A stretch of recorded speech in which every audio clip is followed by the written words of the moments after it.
अस्सलाम वालेकुम। क्या हाल चाल? उम्मीद करते हैं कि आप खैरियत से होंगे और हमारी दुआ है कि आप हमेशा खुश रहें, हंसते और मुस्कुराते रहें और इसी तरह हमें अपना प्यार दिखाते रहें। बिल्कुल जी, मेरा नाम मोहम्मद यूसुफ। मैं हूं तारिक मैं महमूद। मोहम्मद।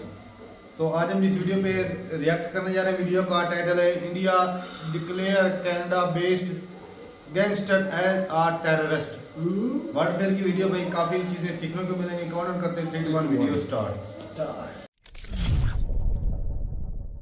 नमस्कार and welcome you to world affairs. मैं हूं प्रशांत धवन। नाउ भारत ने रिसेंटली एक बड़ा स्टेप चला है और मेरे हिसाब से ना एक नींव, एक फाउंडेशन रखी जा रही है जिस पर भविष्य में कल को हम कह सके कि Canadian terrorism is a huge problem. Recently Bharat सरकार ने डिक्लेयर किया है एक Canada based gangster Lakhbir Singh Landa को एज ए टेररिस्ट। ये एक मेजर स्टेप है क्योंकि पहली बात तो ये कनाडा बेस्ड है, इंडिया में लंबे समय तक ये रहा नहीं है और इंडिया ने रिसेंटली कनाडा पे ये भी आरोप लगाया कि आप हमको एक बात समझाओ। ठीक है, एक बार को निज्जर के साथ क्या हुआ, किसने क्या किया, वो सब आप पीछे रख के ना एक हमको ये बताओ कि भारत को तोड़ने की बात करने वाले जो लोग होते हैं, जो ओवरऑल क्रिमिनल बैकग्राउंड के लोग हैं, उनको बड़े आराम से कनाडा का वीज़ा कैसे मिल जाता है, वो कैसे आपके देश में पहुंच जाते हैं और कई सालों आपके देश में रहते हैं। जबकि आम आदमी एक बार को किसी फॉरेन कंट्री का वीज़ा प्राप्त करने के लिए जाए तो उसको बहुत मेहनत करनी पड़ती है, काफ़ी लाइनों में लगना पड़ता है, इंटरव्यूज़ देने होते हैं।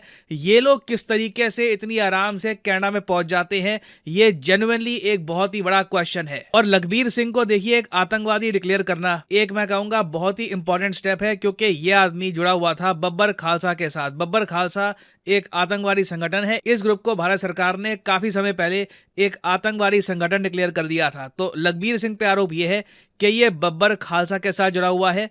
उसके अलावा 2022 में पंजाब की जो इंटेलिजेंस हेडक्वार्टर की बिल्डिंग है ना मोहाली पे, वहां पर एक अटैक हुआ था और होम मिनिस्ट्री की नोटिफिकेशन में ये बात भी लिखी है कि लखबीर ने ही वो अटैक करवाया था। ना ये जो पूरी नोटिफिकेशन है जहां पे लिखा है कि यूएपीए लगाया गया लखबीर पर, ये मैं आपको दिखाता हूं। ना इधर आप नोटिस कर पाओगे ये मिनिस्ट्री ऑफ होम अफेयर्स की नोटिफिकेशन है। यूएपीए मिनिस्ट्री ऑफ होम मतलब के गृह मंत्रालय ही लगाता है और गृह मंत्रालय में आज के समय मिनिस्टर हैं अमित शाह। और यहाँ पे आप देख पाओगे एक बहुत ही इंपॉर्टेंट बात लिखी है कि लखबीर सिंह लांदा backed by cross border agency was involved in the terror attack through the shoulder mounted rocket propelled grenade on the building of Punjab State Intelligence Headquarter at Mohali। ये मैं आपको थोड़ा सा बता देता हूँ। आज से कई महीने पहले 2022 की बात है, एक बहुत ही ज्यादा घिनौना अटैक हुआ पंजाब की पुलिस इंटेलिजेंस ऑफिस पर। यहाँ पे आप देख पाओगे एक रॉकेट लॉन्चर से। मोहाली मैं आपको बता दूं बहुत ही सुंदर शहर है,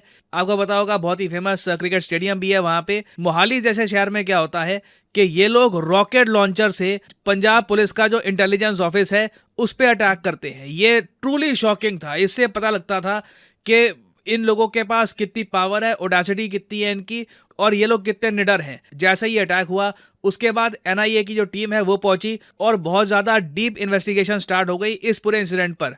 तो लांदा पे देखिए आरोप यही है कि जो ये अटैक हुआ था ना मोहाली की इस बिल्डिंग पे रॉकेट लॉन्चर से, उस अटैक में लांदा भी इन्वॉल्व था। और उस सब के अलावा भी देखिए लांदा पे बहुत सारे आरोप हैं कि इसने पंजाब में पीस डिसरप्ट किया है, लॉ एंड ऑर्डर सिचुएशन खराब करी है, टारगेटेड किलिंग्स करी है, एक्सटॉर्शन किया है और बहुत सारी एंटी नेशनल एक्टिविटीज में इसका हाथ रहा है।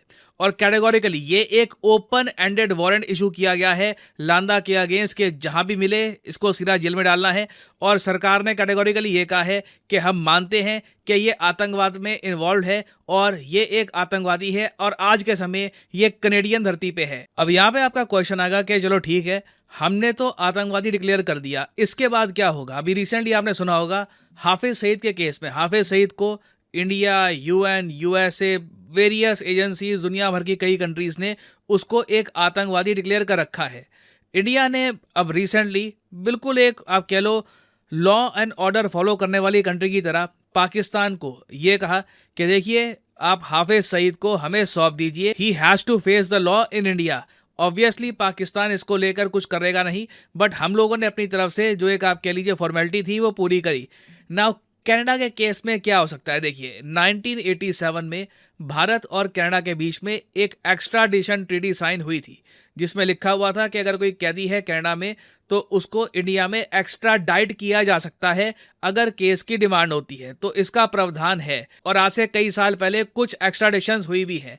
मगर पिछले कुछ सालों में आप अगर देखें, जब से जस्टिन ट्रूडो पावर में आए हैं, इंडिया ने कई बार कनाडा को यह कहा है कि कई खालिस्तानी टेररिस्ट आपकी धरती पे हैं, ऑपरेट कर रहे हैं, इन्हें एक्स्ट्राडाइट कर दीजिए। पहली बात तो इनके खिलाफ एक्शन लो, इनको जेल में डालो, फिर उनको एक्स्ट्राडाइट कर दो टू इंडिया, हम सिचुएशन कंट्रोल कर लेंगे। कनाडा ने अब तक इंडिया की सारी जो एक्स्ट्राडिशन की रिक्वेस्ट हैं ये सब इग्नोर करी है खालिस्तान इशू को लेकर। तो ये रहिए, हम लोगों ने अपनी तरफ से आतंकवादी इसको डिक्लेयर कर दिया है, बट कनाडा क्या इसके अगेंस्ट कोई एक्शन लेगा ये कहना अभी बहुत ही ज़्यादा मुश्किल है। अब अगला क्वेश्चन यहाँ पे आपका ये आएगा, चलो ठीक है, अगर एक्स्ट्राडिशन मुश्किल है तो हमारे सामने अगला रास्ता क्या है? देखिए, जहां तक मैं नोटिस कर पा रहा हूँ, कनाडा की जो सैड रियलिटी आज के समय बन चुकी है, ये दुनिया के सामने लाने के लिए ना हो सकता है कि इंडिया एक फाउंडेशन तैयार करे पहले।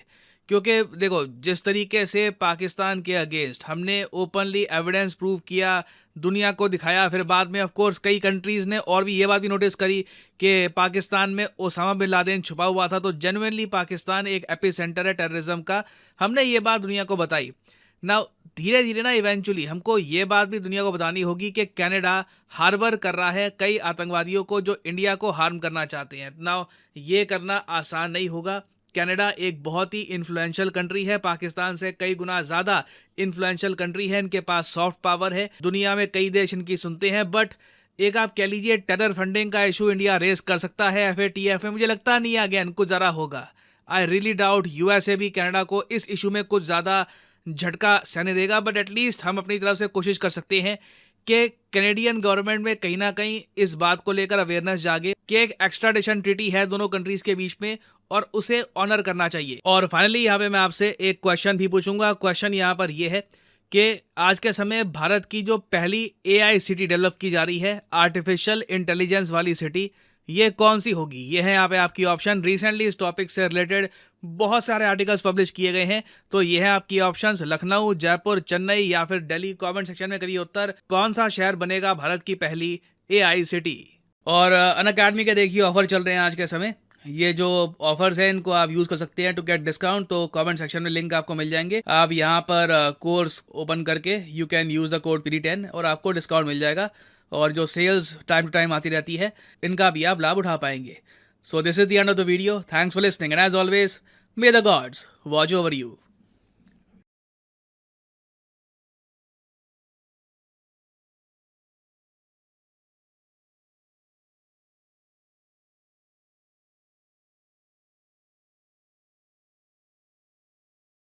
चलन जी, वीडियो खत्म हो गई भाई साहब, देर आए दुरुस्त आए। और ये स्टेप जो इंडिया आज ले रहा है ना, ये बहुत पहले ले लेना चाहिए था।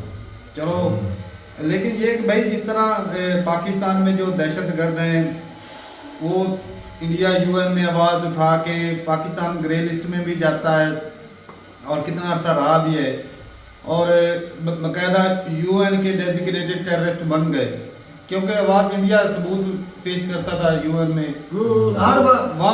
हर दाशे में वो करते रहते हैं, वही ना, तो करते थे, तो वो वहाँ पर UN के जो डेजिग्नेटेड टेररिस्ट वो बन गए पाकिस्तान में, और वो कई हैं भी पाकिस्तान में।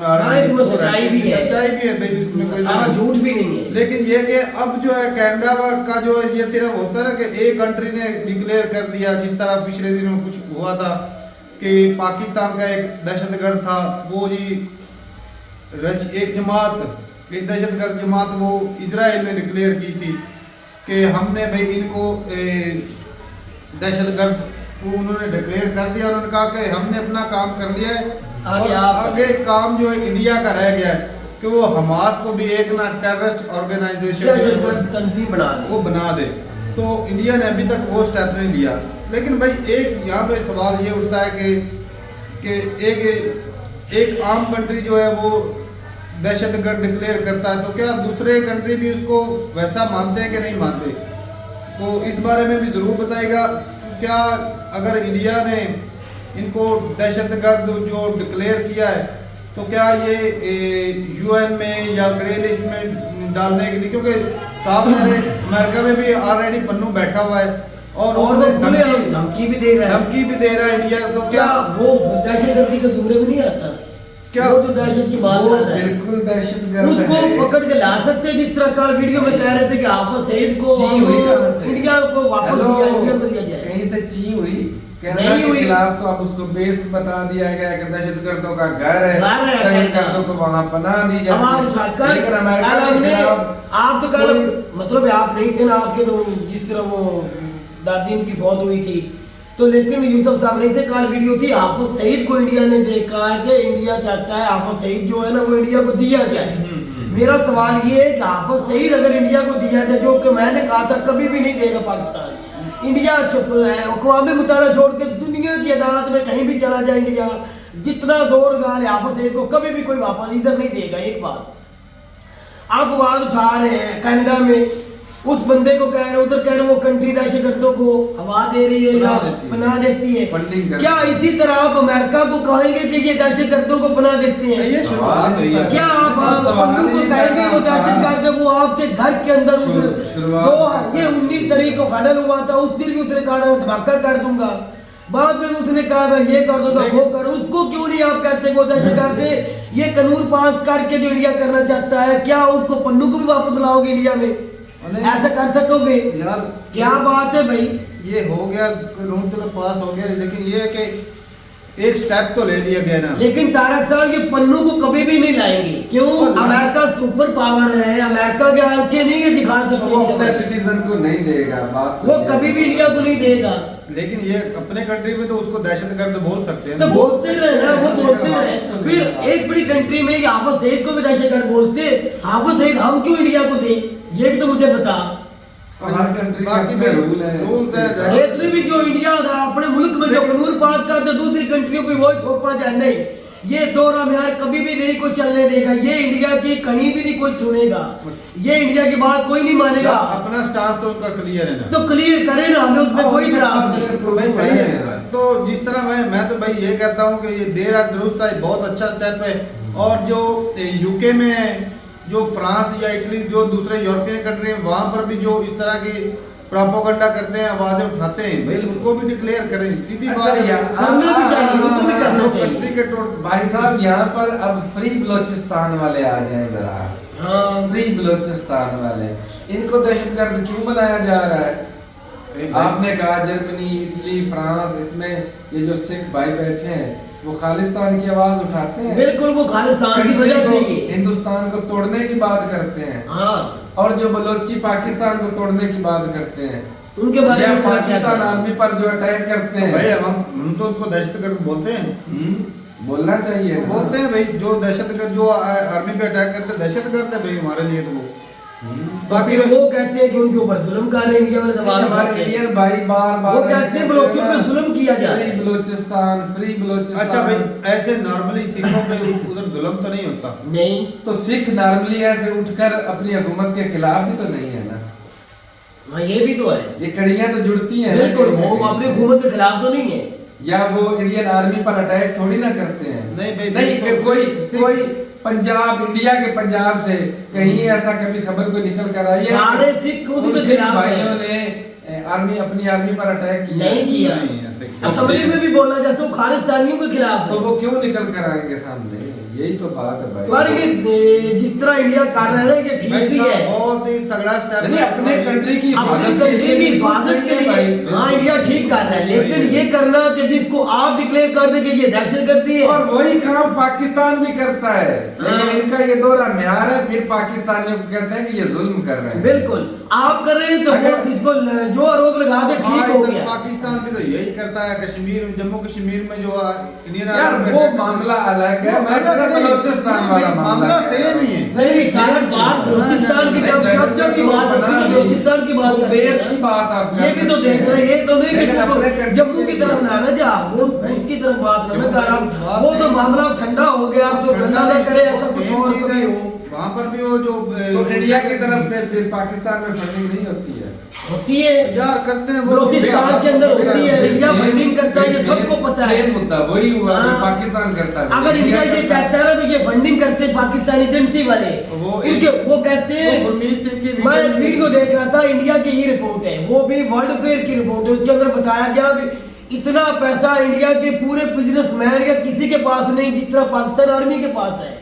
कितना है भाई, तो 22 बिलियन डॉलर का कारोबार। तो इंडिया की रिपोर्ट जो कह रहे हैं ये या दूसरे से लेके या से लेके अब तक देख लो इनके पास कितने ट्रिलियन रुपए हैं इनके आर्मी के पास। नहीं है ट्रिलियन तो क्योंकि पाकिस्तान की हर चीज तो उनके कब्जे में है ना, पाकिस्तान की आर्मी के कब्जे में 22 है। बिलियन के हिसाब से था और टोटल बिजनेस 22 बिलियन। तो फिर ये इंडिया की ही आवाज है। तो ये करते हैं जी, फंडिंग करते हैं जम्मू कश्मीर के लिए। तो हम हर बार कहते हैं फंडिंग नहीं करते, इंडिया कहता है ये फंडिंग करते हैं, करवाते हैं। अब तो ये भी आवाजें हैं, अभी आपने सुना इंडिया की मेजर सर की वीडियो सुनी थी कि ये पाकिस्तान की ISI खालिस्तानी को हवा देती है शुरू से लेके, नहीं सुना? तो फिर ये भी मानना इंडिया की जो राह है वो देती, बलूचिस्तान में पैसे देती, फंडिंग करती, ये भी मान लो। ये पकड़ा गया था वो, उसने बोला था बलूचिस्तान में मैं करवा। हाँ, यही मैं तेरे मुंह से सुनना चाहता। कुलभूषण ने अपनी जुबान से यूज करता माना है कि मुझे रॉ पैसा देता है, सारा कुछ करता है। चलो भाई, पर जब भी उंगली उठती है ना भाई साहब, जो भी कंट्री को तोड़ने की कोशिश, अच्छा उधर ही तो देख ले, अब इंडिया के बंदे जितने भी बंदे एंकर साहब बैठे हुए हैं, जो भी हैं यूट्यूबर, वो पता क्या कहते हैं, कुलभूषण ने तो माने ही नहीं, कुलभूषण इसमें मुलव्वस ही नहीं, कुलभूषण को पाकिस्तान ने बेबुनियाद इल्जाम लगाया है। ये क्या दोनों में आ रहे भाई? शुरुआत से पाकिस्तान ने भी नहीं माना था, वो ही ना भाई, हम तो मान गए, हम तो चलो सामा की बात की, वो भी इस तरह हो गया। ठीक है भाई, बढ़िया स्टेप है ये अमित शाह की तरफ से जो स्टेप लिए गए बहुत धातु है भाई। कंट्री को जोड़े रखने के लिए भाई साहब सख्त स्टेप लेने पड़ते हैं। बिल्कुल लेने चाहिए। अपनी गवर्नमेंट सेक्शन में मिलते रहे वीडियो के साथ, तब तक के लिए इजाजत दें। अल्लाह हाफिज।